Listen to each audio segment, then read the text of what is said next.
Hi, my name is Anna Koppar. I am director at TP Theatre in Sweden.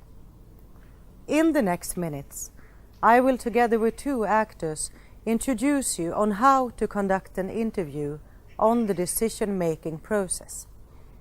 We will take part of glimpses of the 4 steps of the methods, as well as do's and don'ts. The decision-making interview will in this demonstration be on young people dropping out from school, though the methodology may be used in a wide range of contexts and situations, both professional and personal. The decision-making interview could be used, for example, in the social and health sector. It can be applied on issues such as communication difficulties, to support disadvantaged groups in daily life, in management situations between professionals or other. In personal situations, it could be applied, for example, on conflict in family or to increase communication between parents and teenagers. It may be used in other psychosocial issues as well. In the following demonstration, we will meet a teacher that's being interviewed about a problematic situation at school with a student.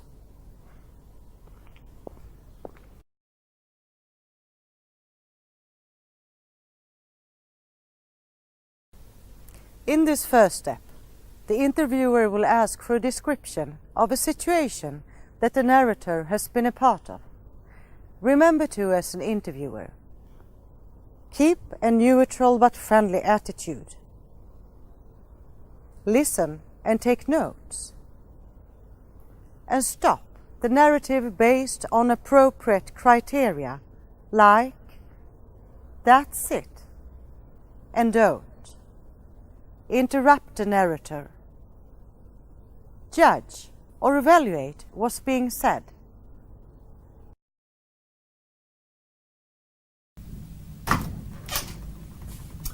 Hey, thank you.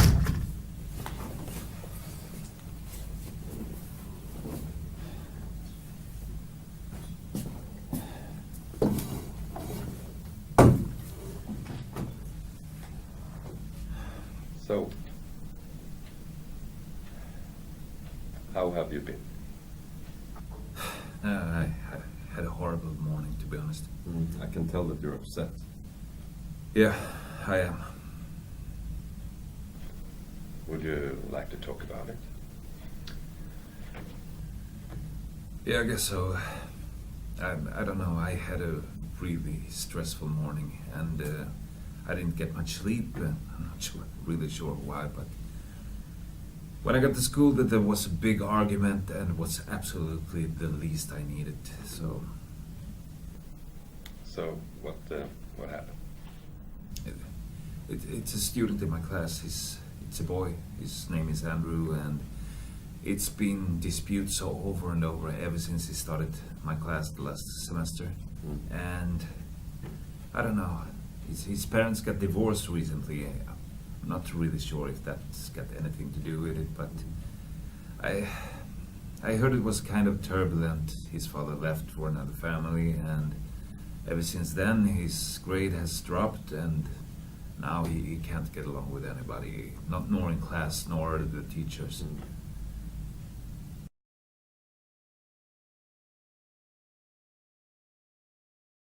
In the following, the interviewer will ask for details on how things occurred in the situation chronologically. The interviewer should try to fill out blanks in the narrative by using questions like what, where, and then. The interviewer should also try to identify action verbs. These action verbs are being used later on in step 3. Action verbs could be word acts like I said, I showed, I asked.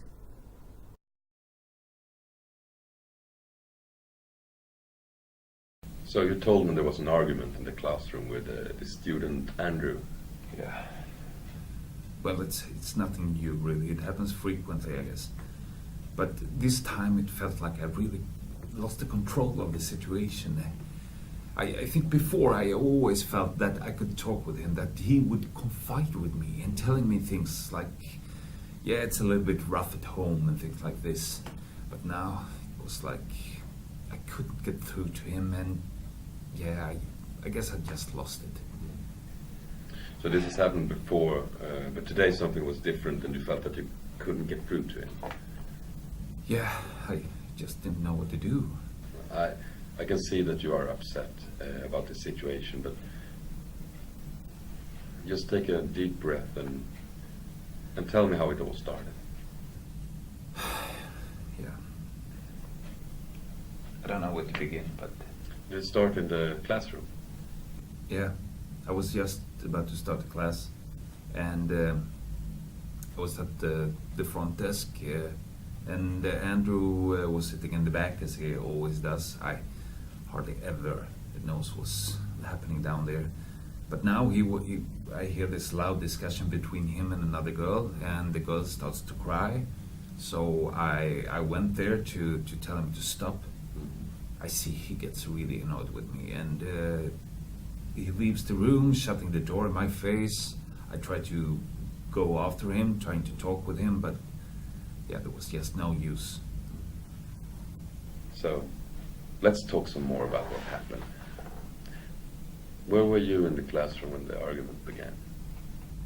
I was at the front desk. We were just about to start the class, going through some homework. So you told me before that it's hard to see what happens in the back of the class from but what did you see happening from where you were standing? Although there was just so many things going on at the same time. How many people were involved? It was Andrew and Natasha, and there was also some other students, but they were kind of backing off because actually I think that Andrew was pushing Natasha, and yeah, I couldn't see exactly what was going on, to be honest, from where I was standing. So you were standing in the front of the classroom and you see him, Andrew, pushing her. Yeah, I guess so. So was anything being said between them while Andrew pushed her? I think so, but just the act of pushing her, it seemed so violent for being him. But I also think he said some bad things. What was he saying? Yeah, he was calling her retard, and yeah, for me that's completely unacceptable. So, just as I understand you, after he pushed her, you say that he called her these things. And after that, and before you went up to him, did anything else happen? It's hard to remember really, but It's understandable. she started crying, and when she started crying, I saw that Andrew was about to leave the room, and so I stopped him halfway. Andrew was in the back, was just about to leave the row in the back, and so I told him to stop this immediately. And what was his response? Well, I'm not sure, really. Did he say something? No, he kept quiet. I think he was startled. I was actually quite shocked myself of how angry it came out. Well, then what happened? I told him that the two of us should go and speak separately to discuss what had happened.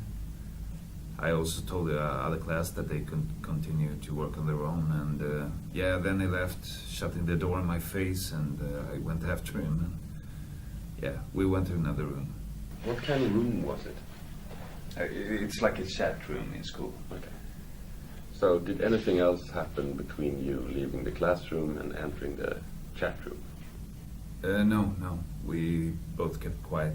He just went along a few minutes behind. So you got to the chat room, and then what happened? We kept talking for a while without getting anywhere. How did the conversation start? It was a bit tentative. Who started the conversation? I guess it was me. I said something like, yeah, you know, pushing someone is an act of violence and it will never be accepted at school. And also I said something like, do you realize that the way you express yourself may hurt other people's feelings? So what did he say? He said I should care, or I didn't understand that I should back off.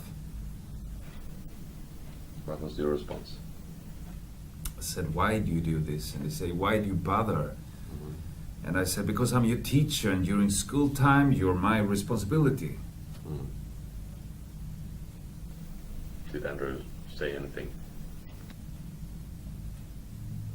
Yeah, well, he did, but I just had to think about what he said. So. Take your time, we're not in a hurry.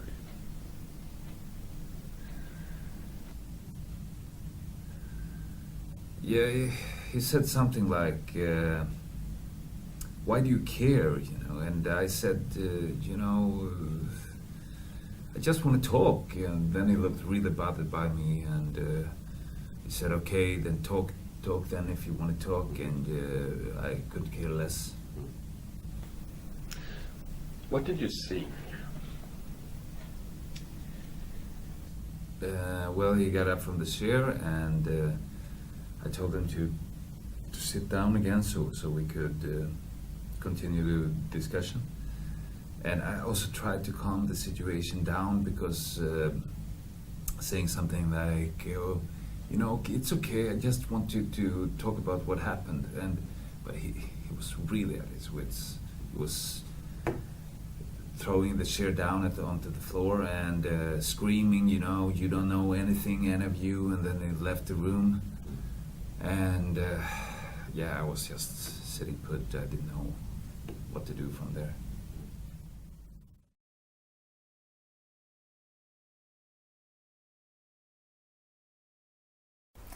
Now that the interviewer, together with the teacher, has filled out all the blanks in the narrative, they will take a look chronologically at if the teacher's actions were decided or reacted, which form the decisions had, like advice, order, and so on.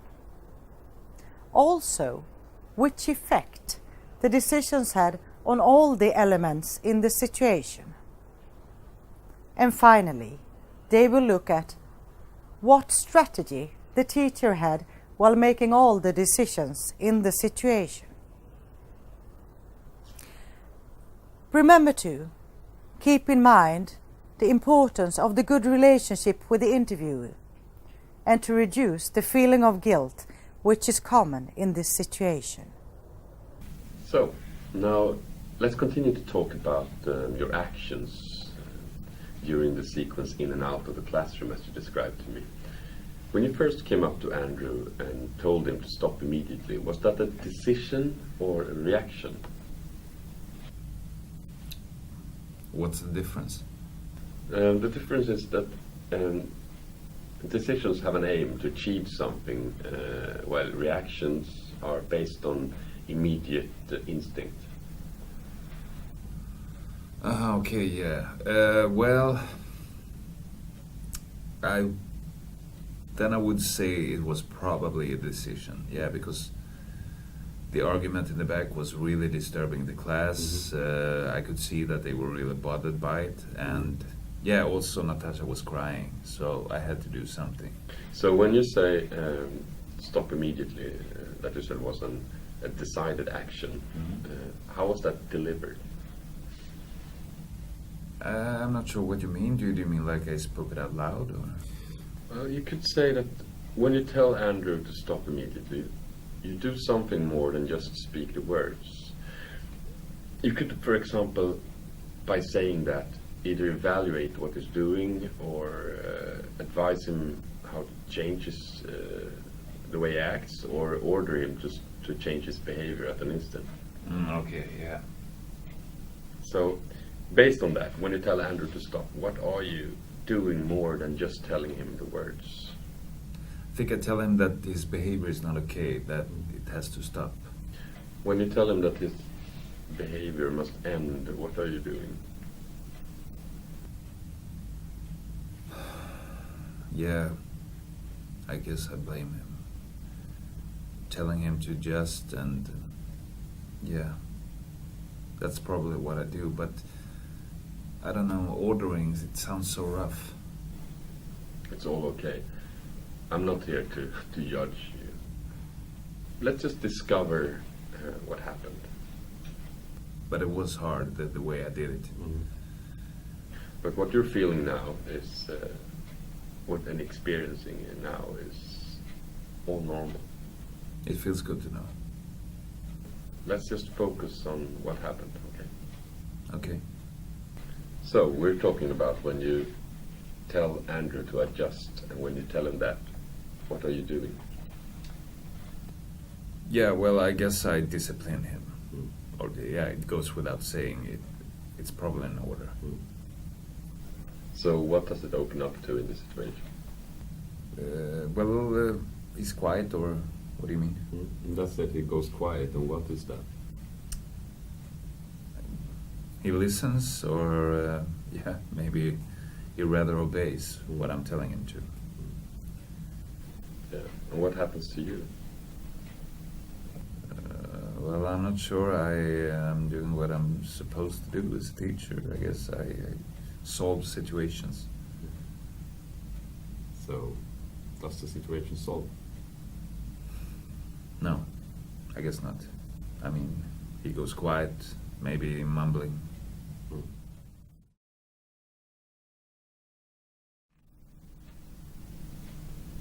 So, now we've been looking at some of your actions chronologically throughout the situation. And now that we have a sample of what you recalled as decisions, we could talk about the strategies that you used for your decisions. So what was the strategy or main strategy for your decisions? Well, I'm not sure. I tried to do my job as a teacher, I guess. Should we take a look at the decisions you made?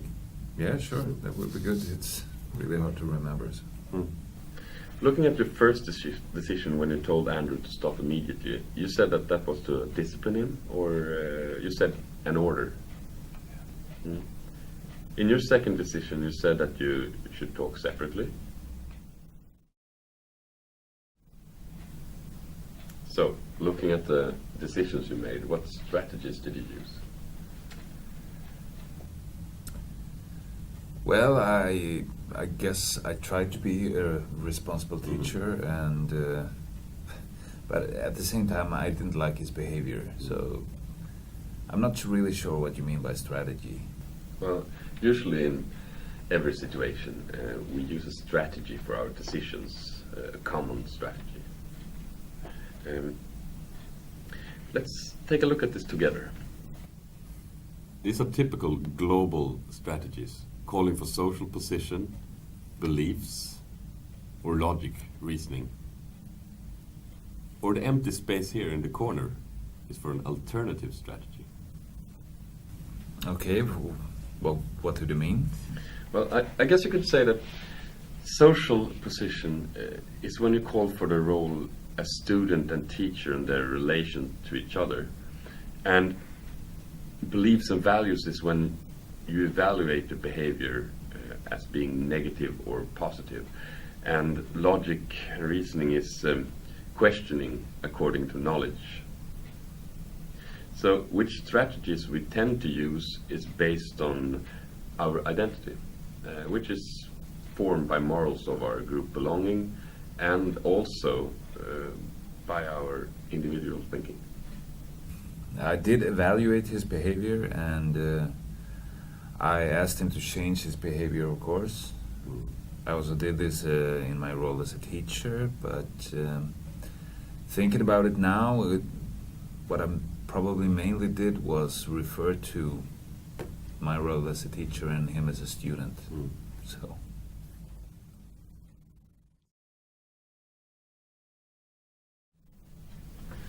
What was the result of the strategy you used in this situation? Not as I wanted. How would you have wanted it to be? I wanted Andrew to tell me what had happened, like he usually does. Did he? No, he was pretty angry at me. So what about your expectations of the strategy in this situation? To get him to tell me what had happened. Okay. So what was the result? No, he didn't. He was angry at me. He didn't want to talk with me. So, yeah, there's a gap, I guess. What can you tell me about the gap between your expectations to solve the problem and the means you used? Well, I'm thinking that I should have asked him to tell me what had happened, but I just didn't listen. So your intention to listen and not doing so makes you feel guilty? Yes, because I couldn't get through to him the way I wanted to. But in this situation, you used a strategy that was known to you. You did what you could possibly do at the moment. Yeah, I guess so. But I wish I would have asked him what happened.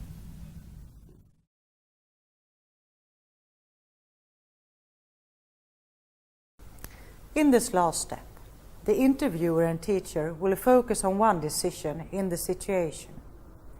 The interviewer will ask the teacher what he perceived or had in mind while making the decision, and also what was important and prioritized while making the decision.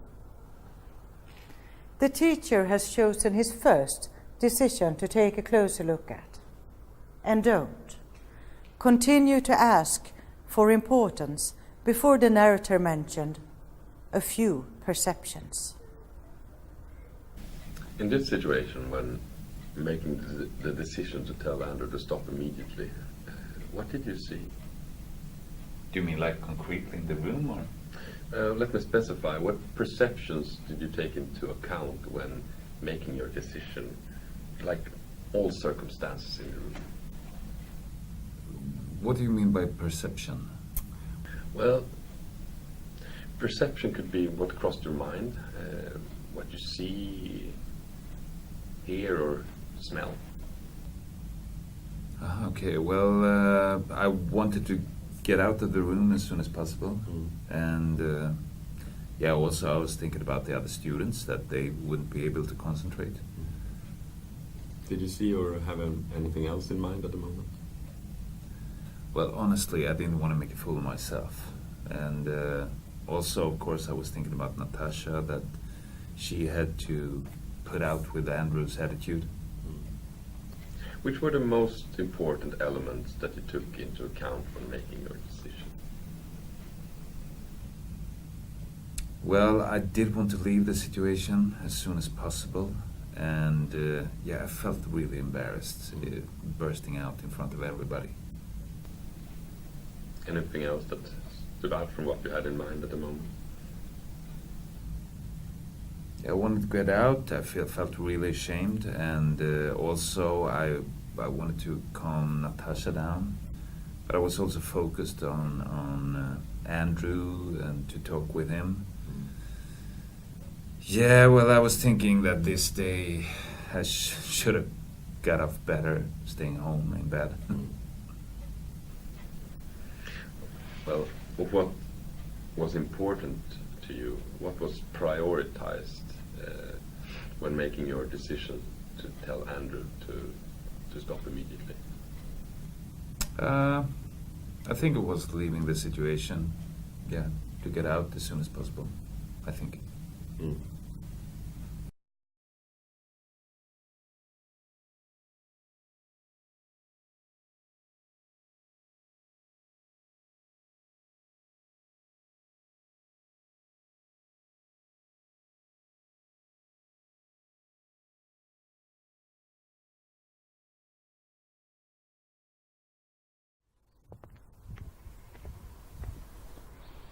You have just been watching an introduction to the decision-making interview. We hope that the introduction has given you a brief comprehension on the method of decision-making.